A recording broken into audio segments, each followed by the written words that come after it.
హైదరాబాద్లోని Salar Jung museum solar పవర్తో వెలిగిపోతోంది. ప్రతి నెల లక్షల్లో వస్తున్న విద్యుత్ బిల్లులు తగ్గించుకోవడం కోసం సౌరశక్తిపై దృష్టి సారించారు అధికారులు.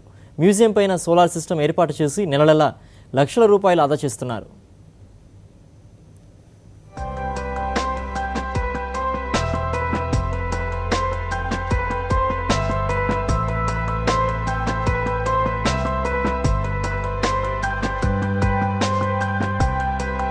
ఓ ఐడియా బ్రహ్మాండంగా వర్కౌట్ అయింది.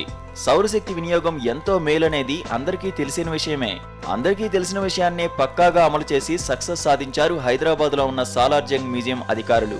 విద్యుత్ బిల్లుల భారం తగ్గించుకునేందుకు మ్యూజియం పైన సోలార్ సిస్టమ్ ఏర్పాటు చేశారు. అంతకుముందు నెల దాదాపు 15 లక్షల రూపాయలు కరెంటు బిల్లు కట్టేవారు. ఈ సోలార్ సిస్టమ్ ఏర్పాటు చేశాక 8 నుంచి 9 లక్షలు మాత్రమే వస్తుందని అధికారులు చెబుతున్నారు.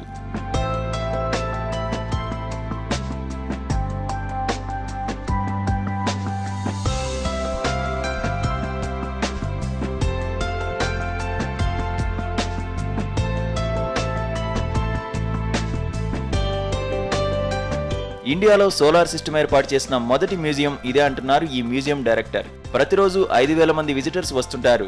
విపరీతమైన ఎండల వల్ల ఇతర టూరిస్టు ప్రాంతాల్లో సందర్శకుల సంఖ్య బాగా తగ్గింది.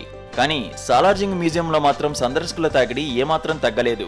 మ్యూజియం లోపల దాదాపు 60% ఏసీ ఏర్పాటు చేశారు. దీంతో కరెంటు బిల్లు లక్షల్లో ఉంటుంది.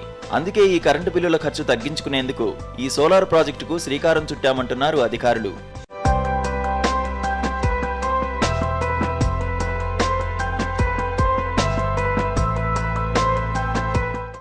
జూలై 2015 నుంచి సాలార్జంగ్ మ్యూజియంలో మేము సోలార్ పవర్ యూజ్ చేస్తున్నాము.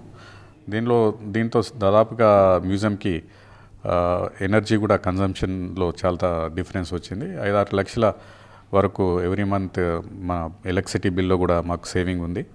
ఇదే కాకుండా సోలార్ పవర్ అందరికీ కూడా తెలుసు, మన గ్రీన్ ఎనర్జీ. దీంతో పొల్యూషన్ ఉండదు, కార్బన్ ప్రొడక్షన్ కూడా ఉండదు. దీంతో ఎన్విరాన్మెంటల్కి చాలా కూడా అనువుగా ఉంటుంది. ఈ సోలార్ సిస్టంతో సాలార్జంగ్ మ్యూజియంలో దాదాపు 60% అవసరాలు తీరుతున్నాయి. ప్రస్తుతం ఉపయోగంలో ఉన్న 500 kV సామర్థ్యం గల సోలార్ ప్రాజెక్టుకు అదనంగా త్వరలో మరో 150 kV సామర్థ్యం గల సోలార్ ప్రాజెక్టును నెలకొల్పుతామని చెప్పారు మ్యూజియం అధికారులు.